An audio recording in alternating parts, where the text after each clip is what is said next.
Jack, let's talk about how big a win that was, especially on the opener, on the road. What did that win mean for this team? Yeah, it was a great win. Supposedly it's the highest-ranked opponent we've ever played. And we beat them, so that's awesome, too. It's always good to start the season 1-0 and build some momentum going into the other two non-conference games and into league play. Talk about what playing against that team, that size, and that heat.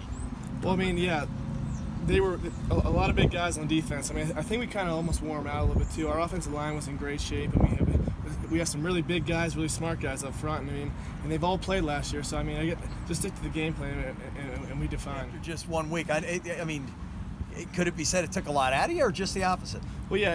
I wouldn't say it took a lot out of us. A few guys were banged up. It was hot out there, but our team's just really focused right now, and we're really happy coming up with a great win like that. It's always a great way to start the season. What about this offense, man? You talk about things clicking.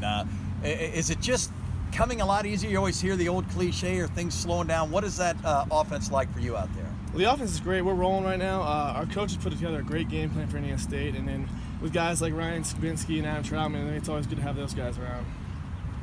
You look at playing a team in Robert Morris that didn't know a thing about you last year. It was a season opener, and you were a brand new quarterback. They are going to know something about you coming in. Yeah, I wasn't supposed to play last year, but unfortunately Alex went down, which sucks. But I was there ready to step into play. So I'm sure they know about me this year. So we'll have to go out and see. Being a Pittsburgh guy, is it always a little bit more incentive to play either Robert Morris or Duquesne? Yeah, it's fun to go home and see the familiar surroundings and stuff. You get more fans for that know you and stuff. But it's just really like any other game, to be honest. You look at the difference in you that a year's made. How much better a quarterback are you now than you were a year ago? Well, I'd say I'm definitely a lot more confident, more comfortable back there. It helps having some great players around me. But I've definitely taken strides since I've been here. So I'm still looking to build from there. Like that can mean for a program, especially week 1. A win like that is huge. Going into the week, we were talking about how talented they were. 14th in the country, and we obviously saw that we had a lot on our plate. But pulling away with a win like that, it's a confidence booster. And now, we beat somebody like that, we realize we can beat anybody in the country as long as we do our scheme and we do our job. Having said that, though, do you have to guard against, and it's pretty tough to get a letdown against a team that you see so often, but do you have to guard against that? It's tough to come off one of the biggest regular season wins in UD history to get ready to play the next week? Well, when you win like that, you obviously never want to drop the momentum, but we're going to treat this game like every other game. We're going to get our scheme, we're going to get our job, and we're going to do it to the best of our abilities. We fear none and respect all, so we don't want to overlook anybody, and we're going to take it 1 week at a time. When did it click to you guys that last week that, hey, we can play with, we can not only play with them, we can beat this team? Going into the game, like I just said, we fear none and respect all. We know we can beat anybody, but we did realize we were outmatched in a lot of places as far as numbers with size and speed. But I think after that first drive, they got a quick 7-up on us. But I think after that first drive, we really realized, hey, these guys really aren't out of our range. They're not out of our league. We're just as good as them, and if not better. And from there on, it was just we played. We did our job, and we just did it to the best of our ability. Obviously, a huge win. What can that do for this program? Well, what I can think it can do for our program, it gives confidence to our players as we start into the rest of the season here. One game doesn't make the season. We still got 10 more games to play, a tough one coming up this week against Robert Morris. But it really gives your team confidence because you never know what kind of team you have until you play that first game. And I saw a lot of positives that came out of the Indiana State game.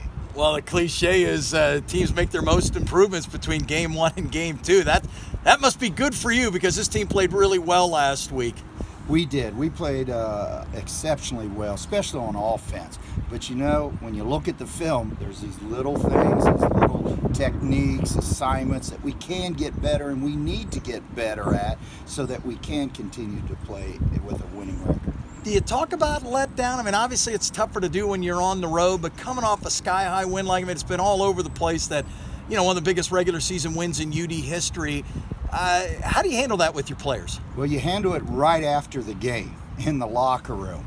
and you express to them, hey guys, for 24 hours, we're going to enjoy this. This is a great win, and we're going to take advantage of it. But 24 hours later, when we were in our team meeting Sunday night, we said that game's over. We're on to Robert Morris. We've got a lot more that we got to concentrate on. We got to focus on. Nothing else can interfere with our concentration, our preparation for this week. What is it going to take to beat those guys on the road? On the road again, it's always tougher. And Robert Morris, they're a team that they circle this date. When they're going to play the Dayton Flyers, they look forward to it. They're always hyped up for it. We're going to have to play mistake-free again. We got to not turn the ball over. We got to force them into mistakes. We got to play physical because Robert Morris is always a physical team against Dayton. I know it's only one game, but you look at what Jack did last year, and you got this tight end that could be an NFL player. I mean, a great offensive line. Is this one of the best offenses you've had? I would have to say it is one of the best offenses. We've had some great ones here. I can think back to the 96 team with Kevin Johns, and that was a really good offense. But this one, this offense this year, I think, can really keep a defense off balance with the running game, the passing game, so many weapons to go to. And then Jack, he executes the offense. He manages the offense very well, and that comes from all this experience that he has now. A year ago, you didn't really know what to expect from Jack Cook, and neither did Robert Morris. But he has progressed how in a year's time? The biggest progression that Jack has made, he's always had talent, throwing the ball, running the ball, all those things. But the way he manages an offense now, he understands why the coaches are calling certain plays. He understands when he's looking at a defense coverage or alignments that they have on where we need to go. There were times Saturday he made checks that we needed to have. And then there were other times they had practiced checks, but Jack didn't go to it. He saw something a little different, and it came out positive.